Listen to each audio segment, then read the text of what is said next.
welcome back to the P Stands for Podcast. I'm Kristin. I'm Kailee. And this is our podcast where we make one podcast every 2 years about whatever we want. It's only Halloween themed. We can only talk about Halloween themed topics. And we only have one listener, and it might be me clicking on the video to make sure that it worked. Oh yeah, hopefully more. Not my mom. She told me she started listening to one once and then she just got bored and stopped. Got bored? I don't know. She just wasn't interested. I personally think we're very entertaining. If it was a Twilight podcast, though, that's not really her thing. I was just telling my mom that these are basically just us talking on the phone, but instead we record it. It's just very entertaining for us, and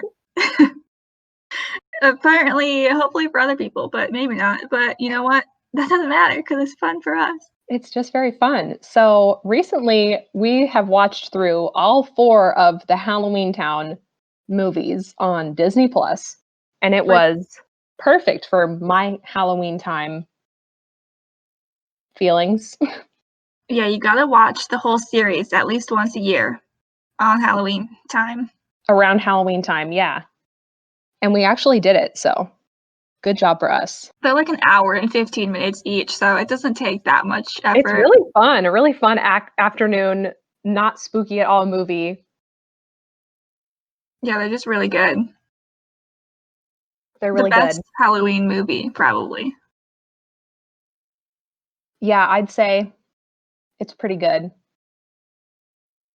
I've been watching a lot of Halloween movies recently, a lot of the Disney classics, and it's been fun because I'm not a fan of scary stuff.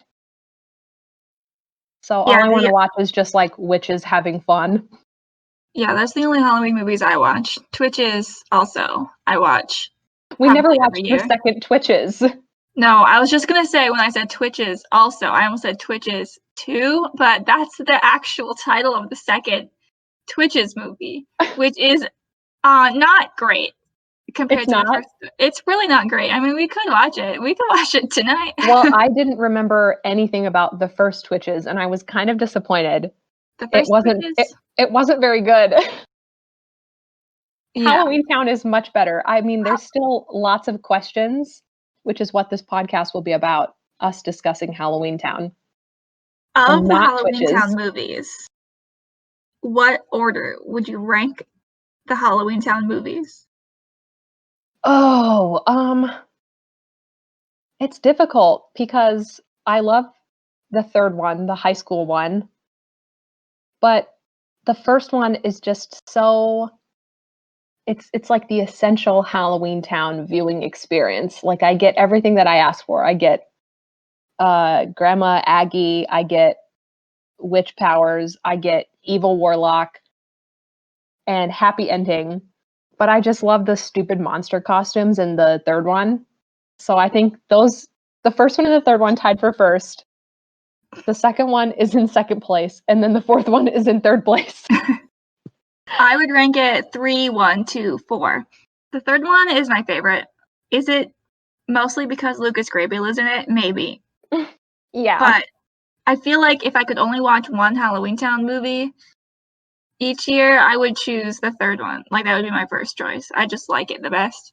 But the first one is also very close because it's very good. I know, it's so rough. It's hard. I mean, if someone had never seen them, obviously, I would say you have to watch the first one first. I wouldn't say, well, the third one's the best. That's not really how series works. Yeah.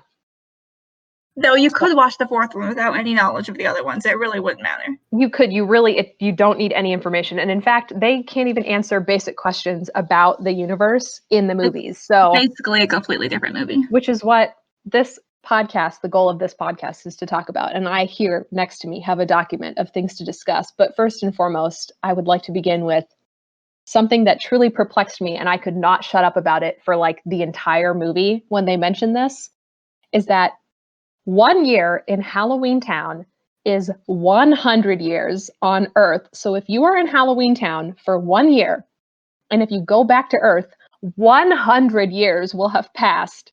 And I just don't understand why they would throw this detail in there and like not come back to it. There's no consequences. I mean, the kids travel back and forth between Halloweentown and Earth all the time. Yeah, it really makes no sense. And honestly, it seems to be the opposite. So in the first one, they go to Halloweentown on the bus, and then they do a bunch of stuff in Halloweentown, and then they go back home, and it's still Halloween night. Like, it's not even midnight yet, but it's been several hours for them doing stuff in Halloweentown, which seems to suggest that time in Halloweentown moves faster. Like, that less time passes in Halloweentown, no, in real life, than Halloweentown. And I never wrote it down. Which movie was it that they brought this up? In the second one, when they're talking about Marnie going to train, the grandma says that bringing her to Halloweentown for 1 year to train would be like she's gone from Earth for 100 years. So, why? I just don't understand. It makes no sense. I just really can't get over it because, yeah, it seems like it's the opposite. Like Halloweentown also it's almost like frozen in a medieval kind of old school time, except for they have cars. They don't appear to have phones or like TV. Yeah. But they have one taxi that we see. Well, it seems small enough that you can walk most places. But here's another thing about that is the grandma comes to see them every Halloween. For them, like, this isn't the first time they've seen her. They know who their grandma is. But the bus only runs between Halloweentown and Earth Halloween night. But so that's every 1 year in the real world. Does that mean that the bus is like every couple of hours from Halloweentown? I don't know. That's what makes me think. Okay, so if you're positive that they only mention this fact in the second movie, then that makes me think that it's possible in the first movie that they had not conceived of this time difference. I don't think they ever conceived of it, and they just like said it. They just they just throw away fact like, hey, if you are here in Halloweentown for a year, when you come back, everyone you know will have died. Anyway, welcome. It also doesn't make sense for the fourth one either. I mean, or the third one. For any of them, it doesn't make sense as a fact, but like when she's in witch college in the fourth one and she talks to her mom, yes, we talked about this a lot. Doesn't make any sense. Like if Marnie is in school, I think I did the math, and it was approximately like for every month of school that Marnie attended in Halloweentown, it'd be like 8 and some decimal of years on Earth. Yeah. So her poor mother hasn't heard from Marnie in maybe 8 years. But she doesn't appear to age or anything. Like, I don't think they're actually saying that's what happens. Maybe her mom just lied. Or was it Aggie that said that? I think it was the grandma that said that. Hello, I'm going to compose an email to Disney executives and be like, please explain. Excuse me, Disney, I have a question about a movie that was released in 2001. Halloweentown, the original one, is 22 years old. Please answer these essential questions. I mean, honestly, it's still extremely relevant. People, talk about it every year. I see like videos and stuff people make. I don't think I know anyone who wouldn't be like, yeah, Halloweentown's the best. Yeah. My student org literally just watched Halloweentown on Wednesday. Oh, excellent. You were like, I've already done my prerequisite of watching it by myself, so I'm ready for a second viewing. I didn't watch it. I had to work on homework. Oh, no.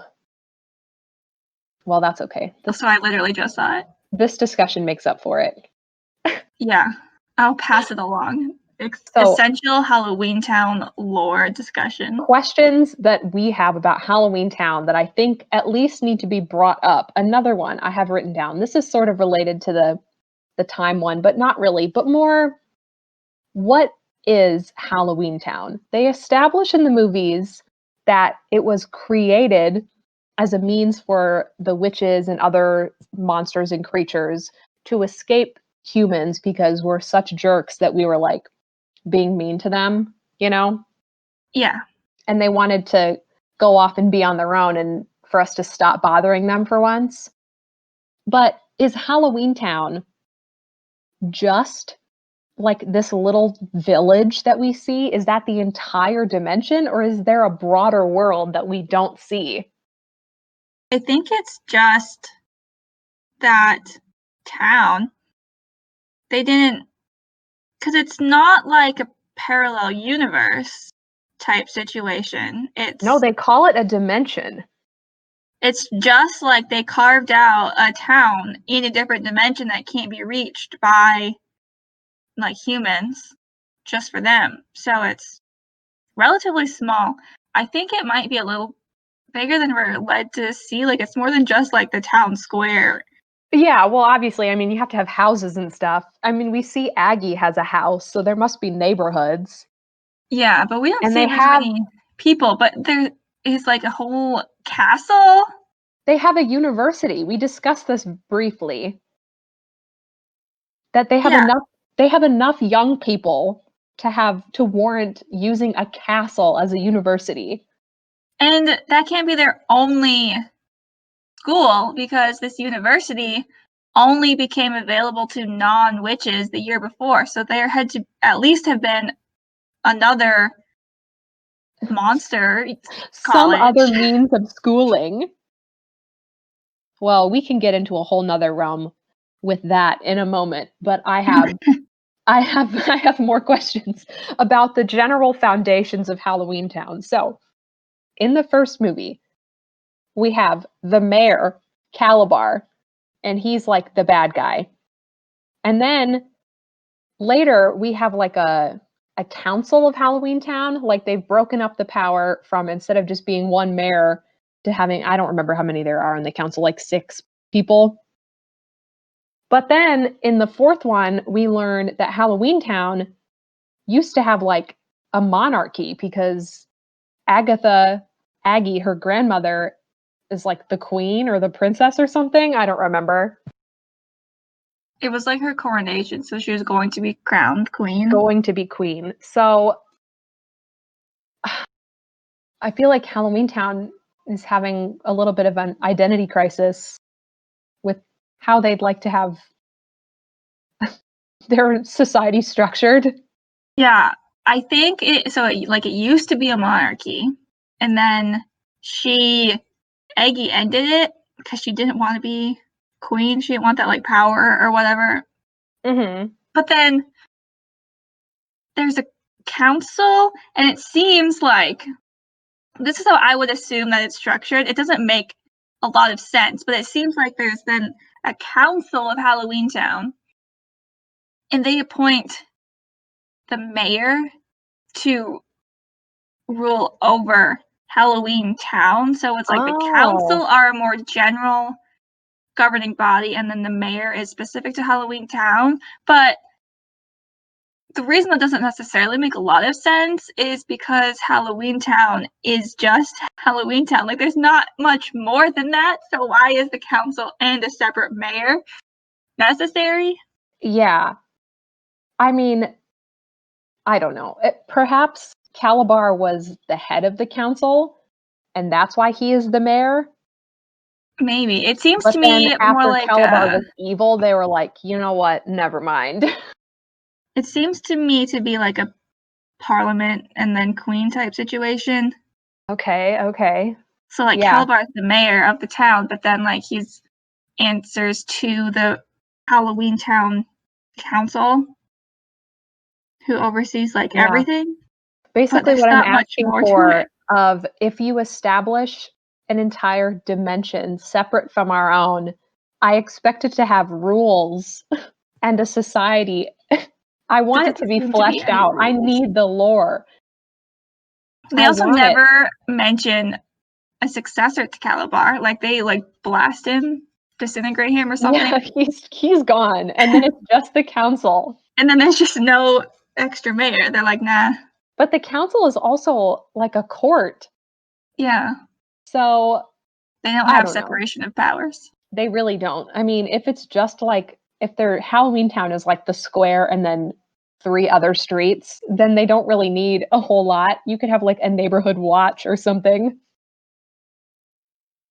But they were Yeah. doing a very good job of making sure that Calabar didn't become incredibly evil. Well, yeah, they don't really do a good job of making sure that the councilmen aren't just being incredibly evil, like Lucas Grable's dad. It's very easy for them to be incredibly corrupt. Yeah, Which I guess is a problem in any system. Considering their track record of like all warlocks we see are evil, they should probably have some sort of mechanism in place to make sure that doesn't happen. Yes. Or like a judiciary branch. Uh-huh. Maybe the young people of Halloweentown will.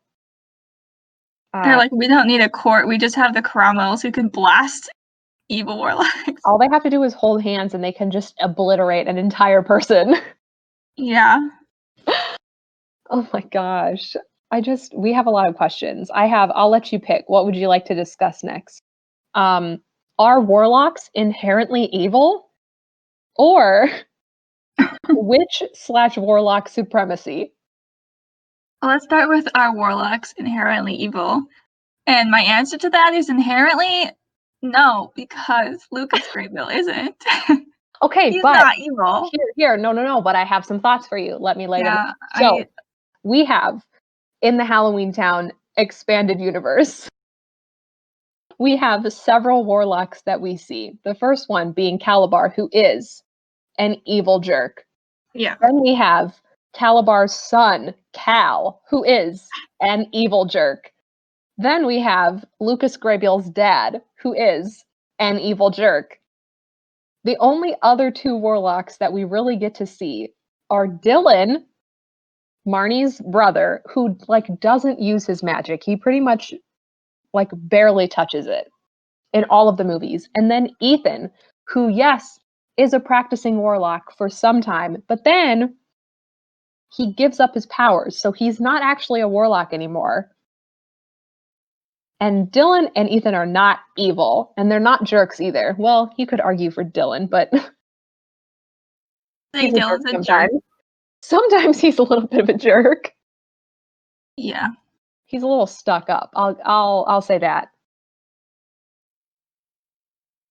So your suggestion is that warlocks are more easily tempted to evil? Maybe? Yeah, I think I would not say that they're inherently evil, but perhaps warlock power, I don't know, leans toward corruption very easily or something. Because Ethan was being swayed by his dad and did some questionable things. He didn't, not on the same level, and he didn't exactly know the full extent of it. There's a power difference there too. It's his dad telling him something. He didn't necessarily choose. He was manipulated. Yeah. We defend Ethan on this podcast. Yeah, he didn't do anything wrong, okay? The Ethan from Halloweentown fan cast. Ethan from Halloweentown deserves the best of everything. I just don't understand why he gave up his powers. Yeah, I don't know. That's why it's almost like, I don't know, I get a similar vibe from him and Dylan. Dylan seems almost scared to use his powers. And he doesn't like them. Doesn't believe in magic? Yeah, but then later he says he's well, I just use it for speed reading and that's pretty much it. He just wants to avoid it at all costs. Which doesn't make sense. It doesn't make any sense. If I had magic powers, I would use them constantly. Just like Marnie does. Marnie's mom also doesn't make any sense. No, she doesn't. She's a big hypocrite. She's like, my kids can't learn to do magic. And then meanwhile, she's doing magic in the kitchen left and right. Yeah, well, she didn't. Not at first. No. She was trying to hide it from them. And then now that they know about Halloweentown and all that, she's like, oh, shoot, I forgot how cool magic is. But Ethan, his dad's magic was taken away because of his evil doings. And then Ethan was just like, yeah, take mine too, which also doesn't make sense. Ethan, stop punishing yourself. You didn't do anything. I don't know. Yeah, and then, but like, for why, Ethan? What for? Yeah, it doesn't make any sense. Why Also, not make an example and prove that warlocks aren't all evil by being a good warlock? But you can't if you don't have any powers. You're not a warlock. Yeah, I was gonna say we never see any evil witches, but that's not true because in the fourth one, there's the evil guy, the like sister's dad, and then Yeah, he's another warlock. yeah, he's a warlock, and then there's Ichabod, who's also a warlock. But then there's also the teacher woman, the headmistress. Yes, she's a witch and she's bad. She's bad too. And there's the sinister sisters, who you could argue are also evil, but also they're just basically bullies. children. They're like a clique. Yeah, I wouldn't necessarily classify them as evil, but so the count is there's 4, 5 Calabar, warlocks Cal, in the series. Ethan's dad, Mr. Sinister. That's 4. And then the one Ichabod. teacher. 5, yeah. So we see 7 warlocks total. 5 of them are evil. It's a very overwhelming majority. Yeah, and then there's maybe one. Halloweentown, maybe the writers just like don't like men. That's valid. And there's one evil witch, and then the 3 sisters. Yeah. I don't know. We got a real problem in Halloweentown. Yeah, do you want to talk about witch and warlock supremacy now? I do. I can't stop thinking about it. So, we have, what really gets me is freaking Dylan. Okay, so Dylan, this poor little boy, he thinks, he's like, first of all, I don't want to have magic. I don't want to use it. And you think he's this super smart guy. You're like, wow, I really like Dylan. And then in the third movie, we find out that he thinks the monsters are like ugly. And he's surprised when they look not human. And I just can't. Dylan, like, what do you mean? I just want to know. We see in the first Halloweentown that like pretty much everybody in Halloweentown is some sort of humanoid, but they're like, they don't look like a traditional human being. They have like a pumpkin head, or I don't know, they're a fish guy or something. And the witches and warlocks are the only ones that look like, you could put a witch or a warlock right next to me, a human being, and you'd be like, well, they look the same to me, dude. I don't know.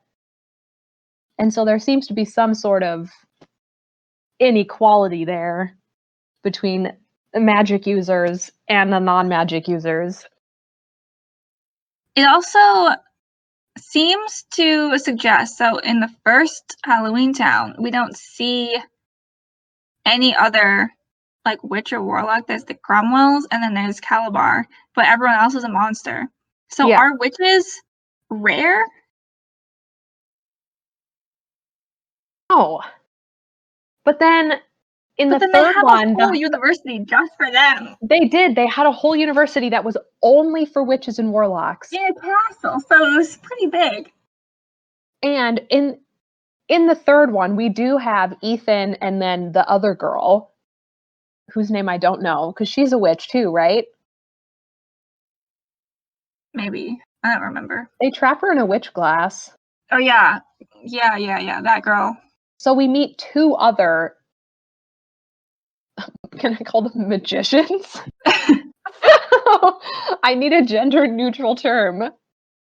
I want to say magic users, but then there's also like genies and stuff, and they've got some level of magic. I don't know. And then there's also the thing with what's his name in the first movie? Is it just Luke or is it Lucas? Luke. Luke. That he's a goblin, I think. Yeah. And there's this whole little subplot with him not being confident with how he looks because he's a goblin, so he has like pointy ears, he's got a bigger nose or whatever. I think his chin is pointier or something. Yeah, And that makes no sense because that's what everyone in Halloweentown yeah, looks like. everyone looks like that. So it's like, where is the pressure coming from? It has to be from the witches and warlocks, this pressure to not look like a monster when the majority of the people are clearly monsters. And Halloweentown is so diverse. It appears, anyway.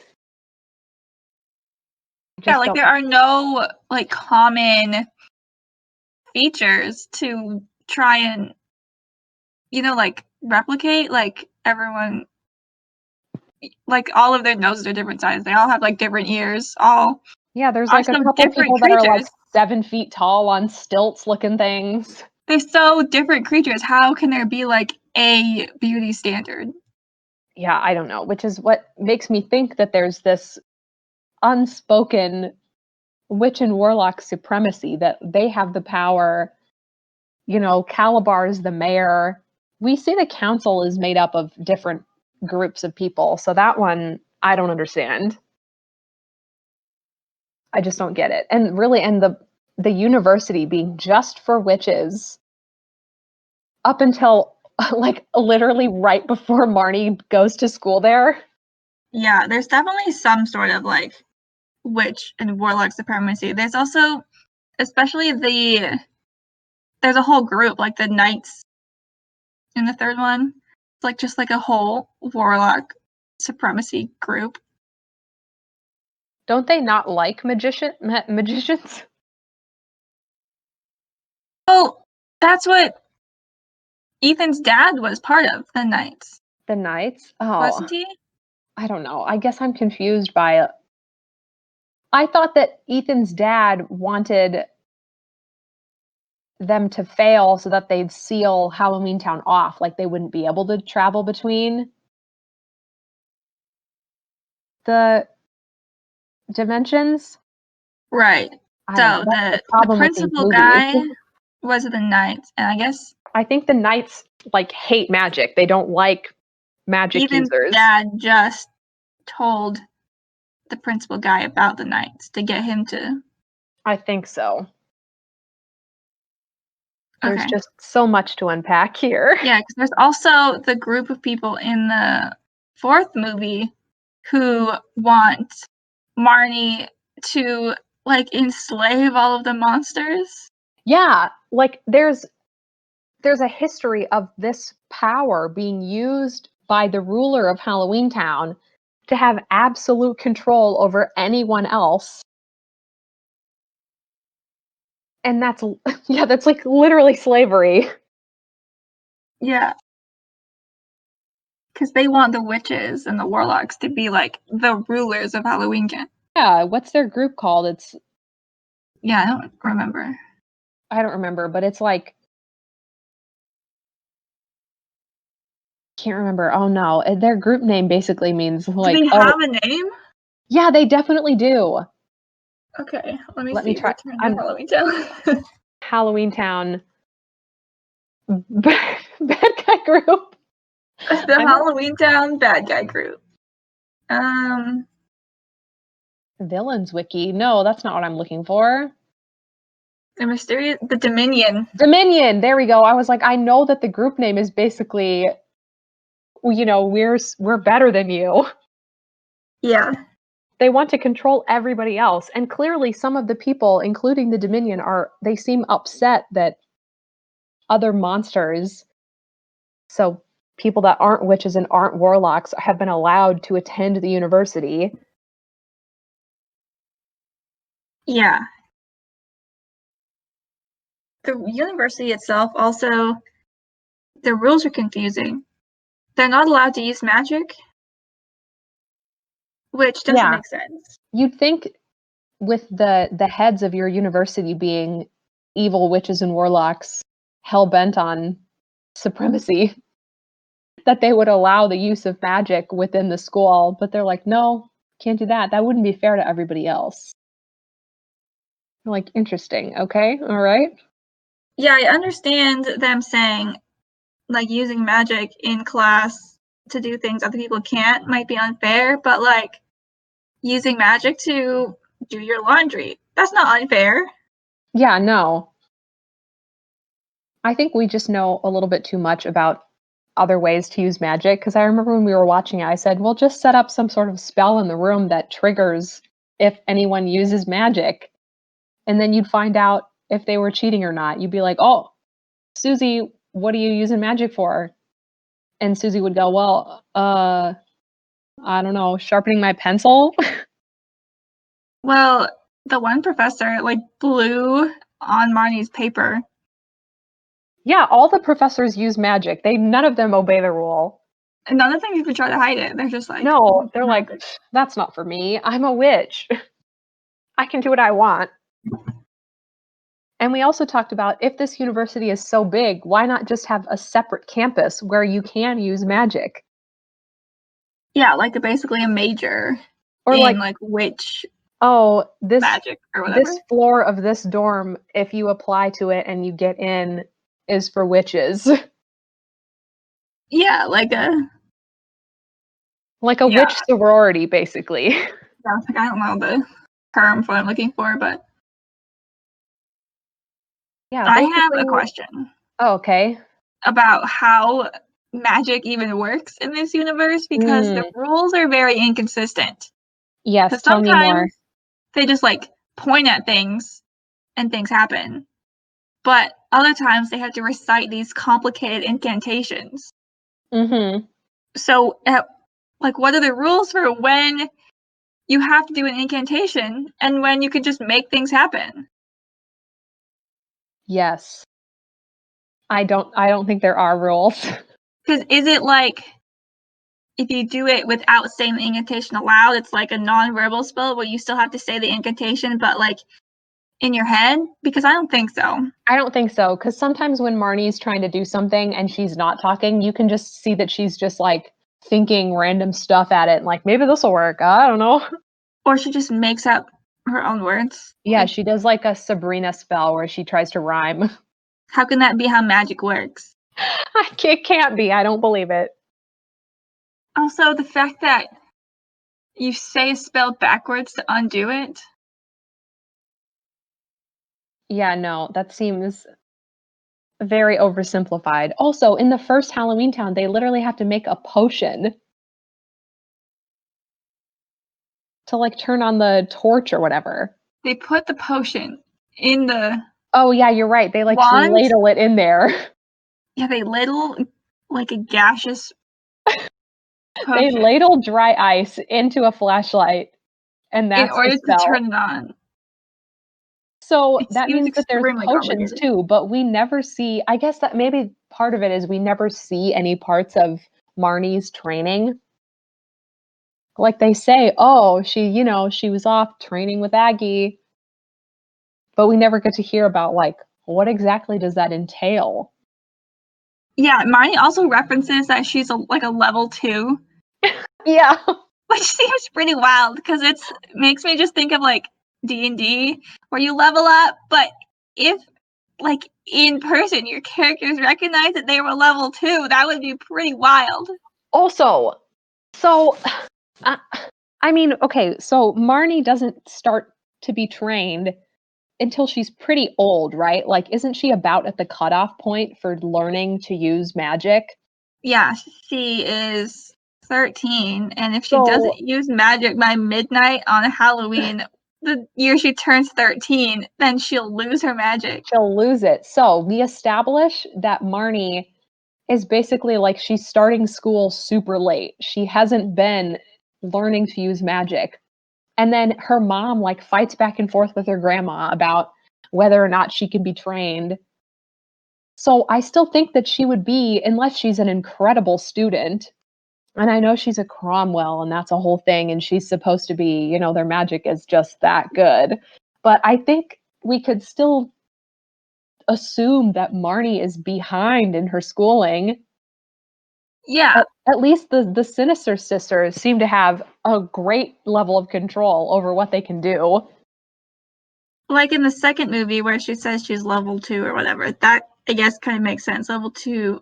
We don't know how many levels there are, How but that many doesn't levels of witchcraft skill are there? doesn't seem very high. But she still gets into like witch university. But it could be like just from her family name alone. Like they can't deny a Cromwell. Also, Dylan goes there even though he didn't even apply and didn't even want to go there and didn't get any training. Okay, but also if they're not, one, they don't really tell us what they're studying at the school. I mean, they just kind of like write on a piece of paper and then they dig up stuff for a whole year. Just doing their magical gen eds. Like, it doesn't seem that there's a course of study that's just witchcraft. No, but there couldn't be because they can't use magic. I guess not. So what do they go to Halloweentown for? I think they just get a general degree. They're like, yep, I graduated from Halloweentown and I guess I can, I don't know. What do they use that degree for? Why do they need to go to college? There doesn't seem to be that many jobs in Halloweentown. Like, you can work at the barbershop. At the barbershop? I'm just naming stores that we've seen. There's a barbershop. There's like a tanning place. There's not like... Okay, well then here I have some more questions for you. If witches and warlocks aren't, I mean, I don't think that they'd be rare, but there's probably definitely fewer of them in comparison to every other type of creature in Halloweentown. Couldn't a witch or a warlock easily do any of those jobs using magic? Like, let's say there's a laundromat in Halloweentown. Couldn't a witch or a warlock just like point their finger at your pile of dirty laundry and it'd be clean and they go, all right, that costs that's 5 gold pieces, please. Yeah, you would think so. But maybe those jobs would be considered like menial for a witch or a wizard. Like, I'm not using my precious family magic to wash people's clothes all day. I'm gonna go, I don't know. I mean, probably, but what else is there to do? Take control of the world, of course. There doesn't seem to be any other jobs in Halloweentown. I don't know. Which is why, maybe that's why, I mean, what did they study then in the witch university when it was just witches and warlocks? Because their degrees can't be transferable. Like, you can't go work in the mortal realm with a degree from witch college. But yeah, we talked about that. Like, they wouldn't want to anyway because they're like, I want to be a bank teller, and I go into the bank with my resume, and they're like, oh, and what's your degree in? And I go, arithmancy. I don't know. Yeah, I studied alchemy. And they're like, pardon? You're like, so chemistry? No, alchemy. But most of them, like witches and wizards, warlocks, wouldn't want to work with mortals, like in the mortal realm. But what do they do? What moves? Ethan's dad just wears a suit and is evil. Well, he's on the council, but that's not usually a full-time job. Yeah, I think... What do they do? Sinister Sister's dad just wears a suit and is evil. Seems to be the owner of some, like, the way that he's presented, it's like some kind of corporation baddie, like in Spider-Man Into the Spider-Verse. Yeah. But we don't see anything about evil what guy that in a could suit. possibly be. I think we did touch on this very briefly before I stopped us so that we could save it for this podcast. But what if Halloweentown, like, doesn't have an economy? There's no reason, you don't have to work a full-time job because money doesn't exist. Right. Like, we never see money exchanging hands in the movie. Yes. I mean, I don't think so. In the fourth one, they go, like, on an ice cream date. I don't think we see them pay for that ice cream. No, and Aggie gives Marnie a broom, and they're in a shop, and she just kind of, like, picks it out, and then they just go home on it. Yeah, I we mean, see. they have the perfect opportunity to establish, like, oh, here in Halloweentown, we pay in bones or something. Bones would be pretty wild. They pay in bones. I don't know. I mean, you could do anything. It's 1998, and you're Disney making a movie about witches and wizards in their own dimension. What would you use as money? Be like, oh, I don't know. Like little golden frogs are our money. But instead, they're like, yeah, we're taking this broom. All right, see you later. I tried to Google if they pay for things in Halloweentown, and that didn't come up. There's no answers. We're the only people asking these questions. I think that there's definitely no currency. But Yeah.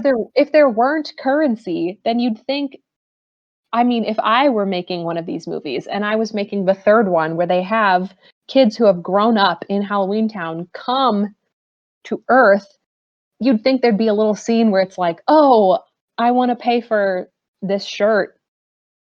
And then they have to ask Marnie, like, how many of these paper rectangles do I need? And she's like, oh my God, you guys, it's $23. And they're like, Yeah, what? like they don't have to exchange their currency. Yeah, there's nothing like that either. Okay, I have another question. Mm-hmm. I kind of said this before, but I'm interested in like how the laws of Halloweentown work. So we kind of talked about like Calabar, they just like blast him or whatever.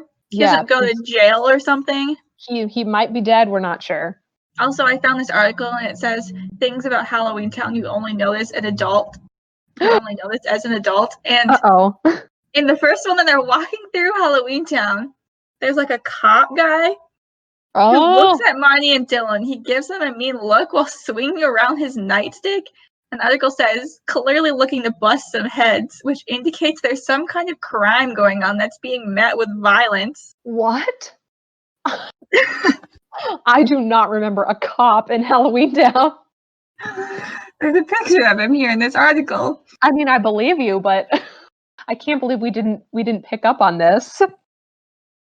Well, they also refer to Luke as like a punk. What do they call him? Like a Oh, he's the local punk. the local punk. Like, what is he doing? Even though he's clearly just a boy who's dealing with some serious self-esteem issues. Yeah, he appears to just be like We never see him doing anything wrong. No. He just kind of hangs out. There just has to be a town punk, and people are like, well, it's this guy. Luke, that asshole. Look at him standing there out on the street enjoying the nice weather. How dare he? There's not that many people around that age, so. They're all either, I guess they just all go to the university or they just stay at home all day. There's no in between. But it appears to be like a pretty good, like utopian sort of world for them, but the implications to that, there's some crime. There's Halloweentown cops. It's like a Halloweentown jail. Well, see, and if there's no money, then there can't be what are the crimes? I mean, like, there's no need to steal anything if nothing costs money. It's just kind of like I don't know, maybe they have a barter system. But we don't see anything like that, so I don't know. So what would the crime be? Destruction of property? But do they have property? Yeah, property. We're getting too deep. Murder, I guess. Murder? But But they can't just... a beat cop wouldn't be in charge of enforcing that. Like, if someone's killed, what's he gonna do? Like, grab the guy and just hit him a couple times? There's no parking violations. There's only one cab in town. There's just one simple taxi.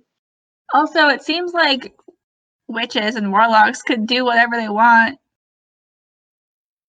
This, like, monster cop with a stick isn't going to be able to stop me if I have magic.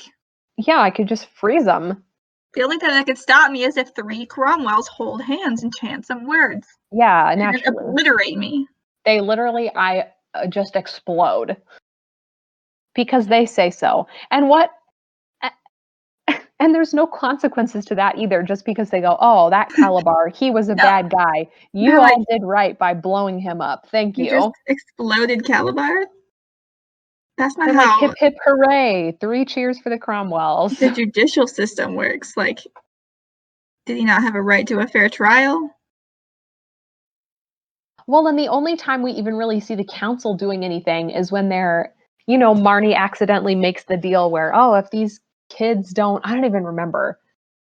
What is her? If the program is successful, then she bets the Cromwell magic.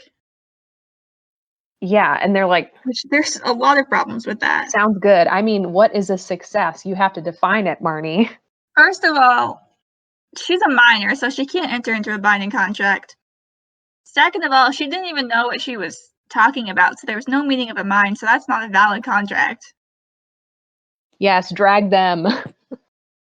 Also, how can you just take someone's magic?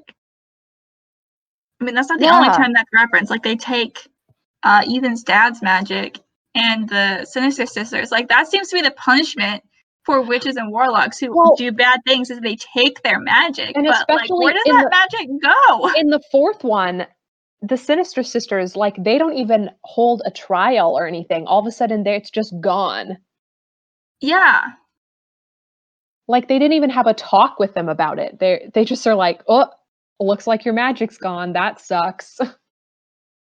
Who did that? And how is there a path to try to get their magic back? Like, if they wanted... Is there an appellate process? Yeah. Are they allowed to go before the council and argue that they should get it back? I mean, they're currently enrolled in college. I think they might need their powers if they were using them. Well, they're not supposed to use them at school anyway. But, I mean, what if it is part of their studies? Like, one of them is studying potion making or something. I'm going to go to witch college and study to be a Halloweentown lawyer.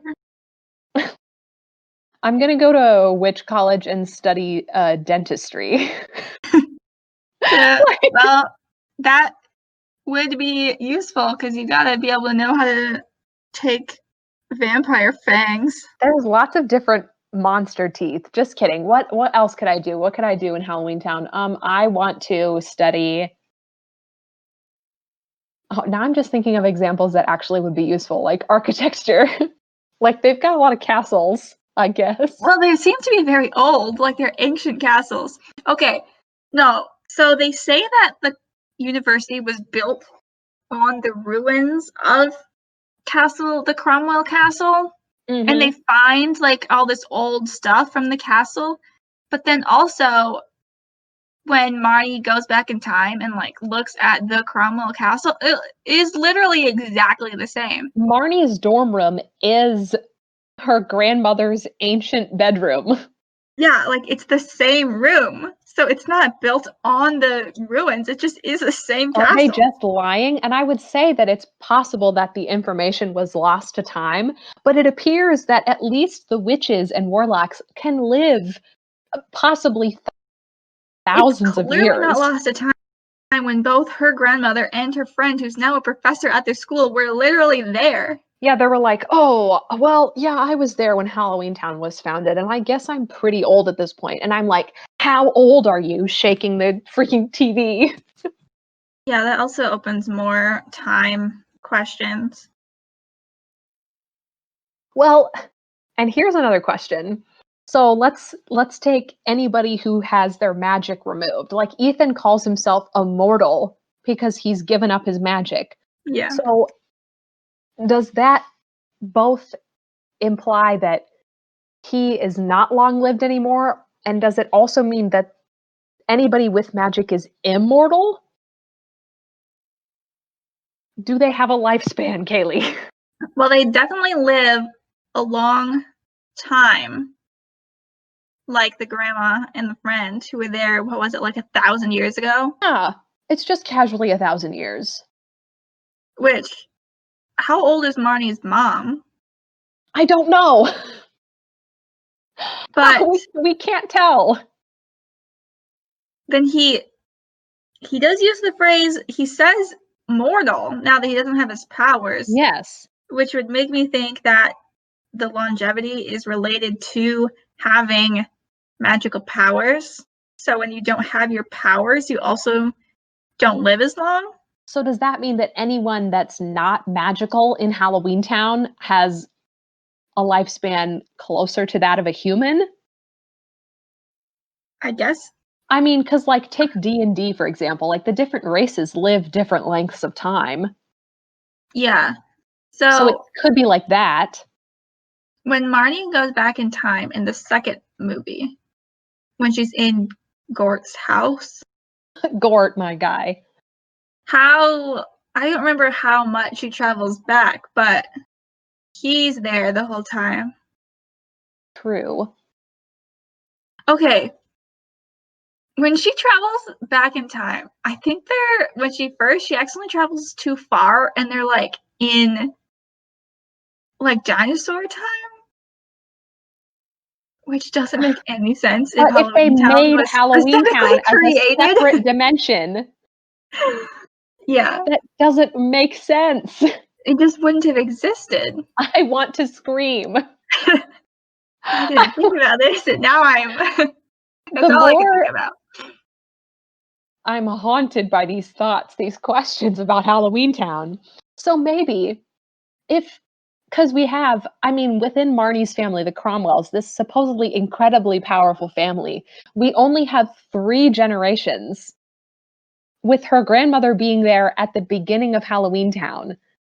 So Halloweentown isn't very old, even if it's been around for like 1,000 years. If everybody kind of lives a lot longer than normal, then maybe it's an early civilization type thing. Like they're still working out the kinks. That's why they've had a mayor and a council and a queen within the first 1,000 years. They're like, well, right. once we get to year 6,000, maybe we'll have figured it out.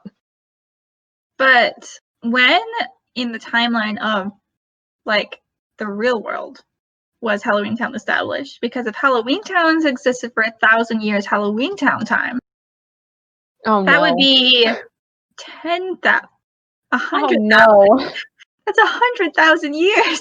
Oh no! I forgot about this stupid 1 to 100 thing. 100,000 years ago. Because I was gonna say, well, they make it seem like it was just kind of in medieval times, like back in the Dark Ages when you had all these monsters out and about. Okay, Homo sapiens, the first modern humans, evolved from their early hominid predecessors between 200 and 300,000 years ago.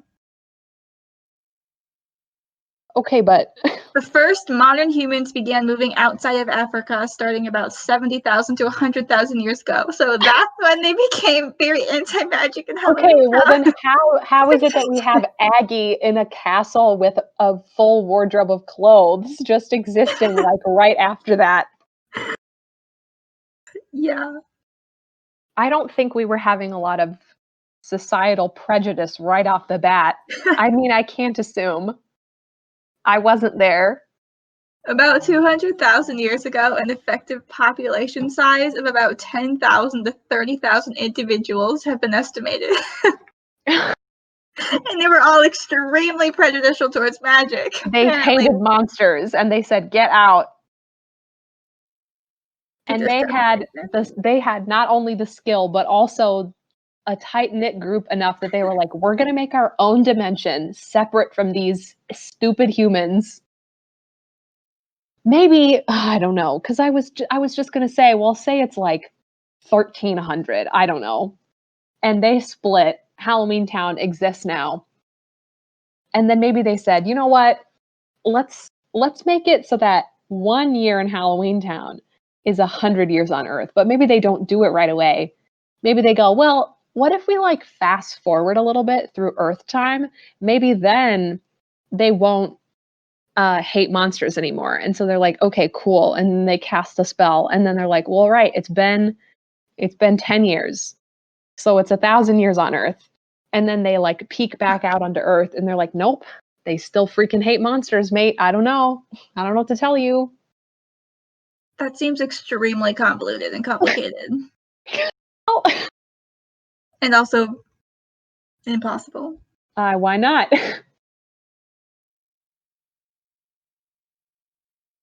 I mean, there's a spell that can just turn people into the monster that their mask represents, so why can't we? Just the 1 year in Halloweentown is 100 years on Earth seems like such a specific number.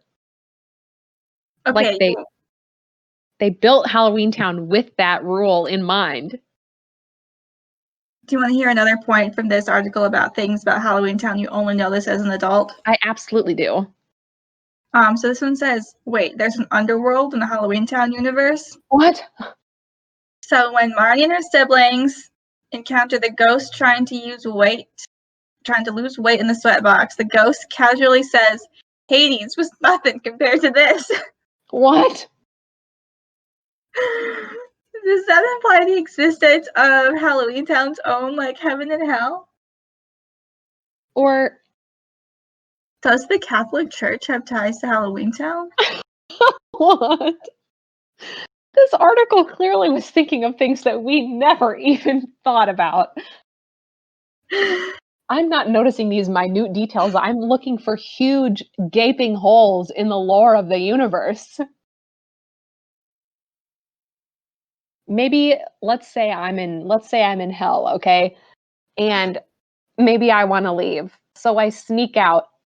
I'm a ghost and I accidentally slip out and I end up in Halloweentown because I'm intangible. I'm a ghost, right?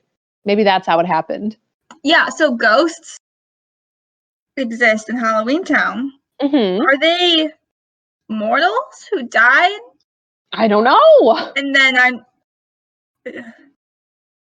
How would you like to wake up newly dead and you're like, where the heck am I? And it's just a dimension that's made up of like 4 blocks. But how would you get there if it's a different dimension?